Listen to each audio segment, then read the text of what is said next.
Apakah Anda sedang butuh uang? Seberapa penting uang bagi Anda? Adakah yang tidak bisa dibeli dengan uang? Berdasarkan pengertiannya, uang adalah alat tukar yang sah dan diterima secara umum dalam suatu perekonomian untuk membeli barang dan jasa, serta membayar utang. Namun secara umum, uang berfungsi sebagai media pertukaran, satuan hitung, dan penyimpan nilai. Pada awal peradaban, manusia belum mengenal uang untuk memenuhi kebutuhan hidup sehari-hari. Manusia menyadari bahwa kebutuhan tidak dapat dicukupi sendiri, dan adanya keterbatasan alat pemuas kebutuhan. Ketika menghadapi kondisi seperti itu, manusia berupaya memperbanyak ragam alat pemuas kebutuhan dengan jalan melakukan pertukaran. Pada tahap awal, manusia melakukan pertukaran antara barang dengan barang dari masyarakat yang saling membutuhkan. Akibatnya muncullah sistem barter, yaitu barang yang ditukar dengan barang. Barter adalah pertukaran atas suatu barang terhadap jenis barang yang lain. Dalam suatu pertukaran dengan menggunakan cara barter, harus dipenuhi syarat berupa adanya kesamaan keinginan dari pihak yang terlibat barter.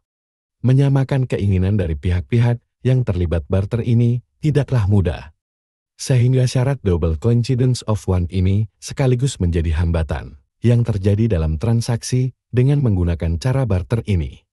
Untuk mengatasinya kesulitan yang timbul pada perdagangan barter, maka ada pemikiran untuk menggunakan benda-benda tertentu untuk digunakan sebagai alat tukar. Alat tukar inilah yang kemudian dikenal sebagai uang. Benda-benda yang ditetapkan sebagai alat pertukaran itu adalah benda-benda yang diterima oleh umum.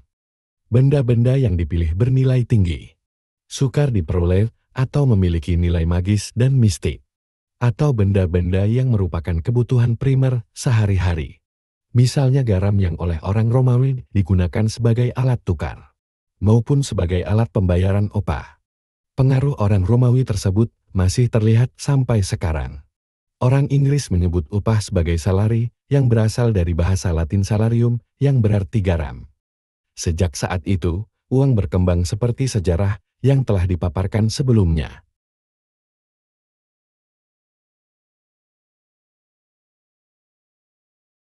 Pada tahun 600 sampai 1800 meter, kerajaan-kerajaan di Indonesia telah menggunakan uang koin untuk bertransaksi. Koin pertama diciptakan oleh dinasti Sailanda pada abad ke-9 sampai ke-12 dengan berbahan emas dan perak. Selain koin emas dan perak, manik-manik yang diuntai juga merupakan alat tukar di beberapa kerajaan. Pelopor uang manik-manik ini adalah Kerajaan Sriwijaya, yang kemudian menyebarkannya hingga Jawa, Kalimantan, dan wilayah Indonesia Timur. Pada akhir abad ke-13, pedagang dari Cina mulai masuk dan bertransaksi, sehingga koin tembaga mulai digunakan. Setelah terjadi kolonialisasi oleh Belanda pada tahun 1600 hingga 1942 meter, uang perak Belanda, Rijksdaalder, menjadi alat tukar standar di Indonesia. Pada tahun 1748, VOC mulai memperkenalkan uang kertas dengan bentuk sertifikat kepada masyarakat. Ketika di Javaseban didirikan di Indonesia pada tahun 1828, uang kertas bernilai 5 gulden ke atas mulai beredar dan menjadi alat tukar di Indonesia. Pada masa pendudukan Jepang, terbit mata uang kertas invasi yang memiliki 3 emisi.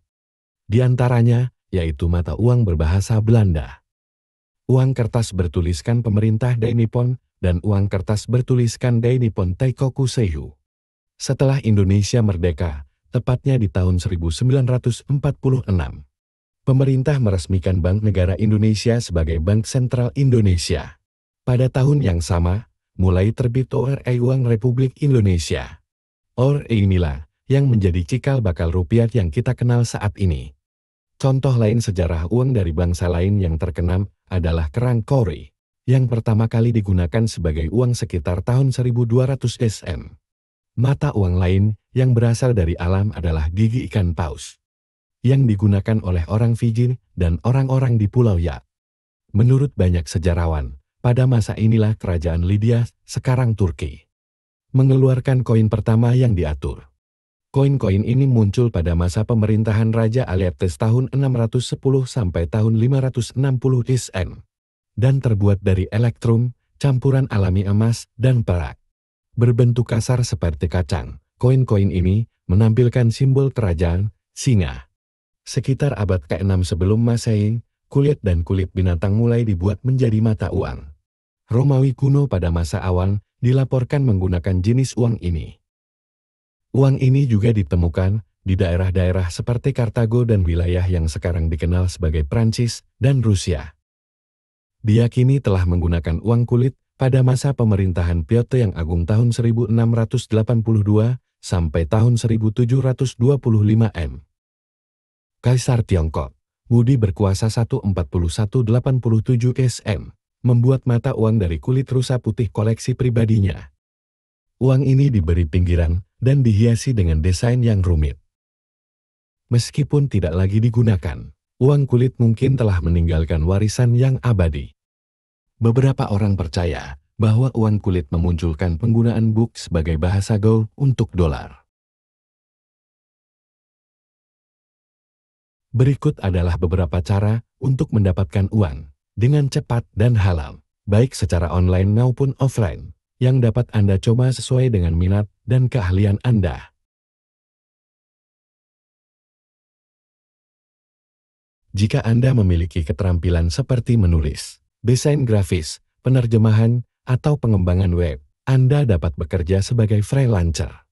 Platform seperti Upwork, Fiverr, dan Seribulancer menyediakan berbagai proyek yang dapat Anda pilih sesuai keahlian Anda.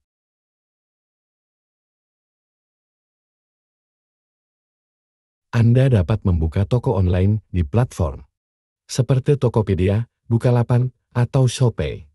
Menjual produk fisik atau digital yang unik dan berkualitas dapat menarik banyak pembeli. Beberapa situs menawarkan imbalan berupa uang atau hadiah lainnya untuk setiap survei yang Anda selesaikan. Platform seperti Swabooks, Survei Junki, dan YouGov menyediakan kesempatan ini.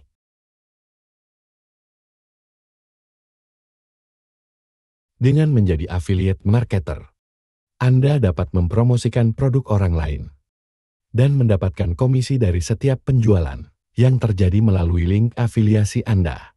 Program afiliasi tersedia di berbagai platform e-commerce. Jika Anda memiliki minat dalam membuat video, Anda dapat menjadi YouTuber dan menghasilkan uang melalui iklan, sponsorship, atau penjualan produk. Konsistensi dan kualitas konten sangat penting untuk menarik penonton.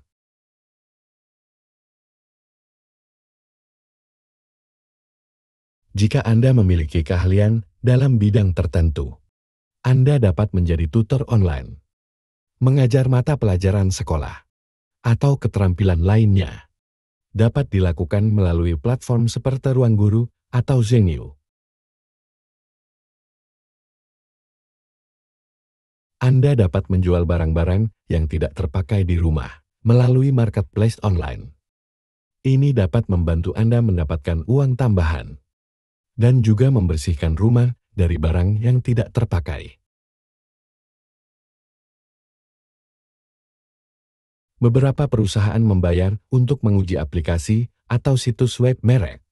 Sebagai tester, Anda akan memberikan umpan balik mengenai pengalaman pengguna yang dapat membantu mereka meningkatkan produk merek.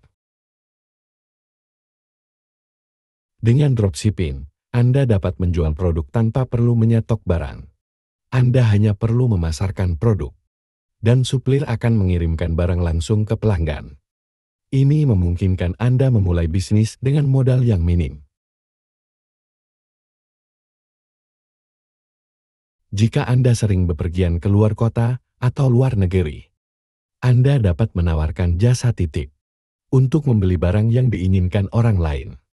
Ini dapat menjadi sumber penghasilan tambahan tanpa memerlukan modal besar. Selain itu, jika Anda di daerah pedesaan, Anda bisa memanfaatkan lahan untuk bertanam, bertani, ataupun berkebun. atau bisa juga berternak serta perikanan, yang sangat bagus untuk memperoleh hasil tanaman ataupun budidaya. Bagi Anda yang berada di perkotaan, Anda bisa memanfaatkan bidang jasa, seperti cucian mobil per motor, potong rambut, atau jasa konstruksi gedung. Dan masih banyak lagi yang lainnya. Tergantung pola pikir dan tingkat kreativitas Anda. Apapun metode yang Anda pilih, konsistensi dan kualitas sangat penting untuk membangun reputasi dan menarik lebih banyak klien atau pelanggan. Gunakan platform seperti Instagram, Facebook, atau TikTok untuk mempromosikan produk atau layanan Anda. Media sosial dapat membantu Anda menjangkau audiens yang lebih luas. Terus belajar dan tingkatkan keterampilan Anda untuk tetap kompetitif di pasar yang terus berkembang. Dengan memanfaatkan peluang di atas, Anda dapat mulai menghasilkan uang tambahan dari rumah atau secara online. Pilihlah metode yang sesuai dengan minat dan keahlian Anda untuk memulai perjalanan Anda. Apa yang saya sampaikan semoga bermanfaat bagi Anda. Apabila ada kurang dan lebihnya, mohon maaf yang sebesarnya. Sampai jumpa di video berikutnya. Salam Rahayu.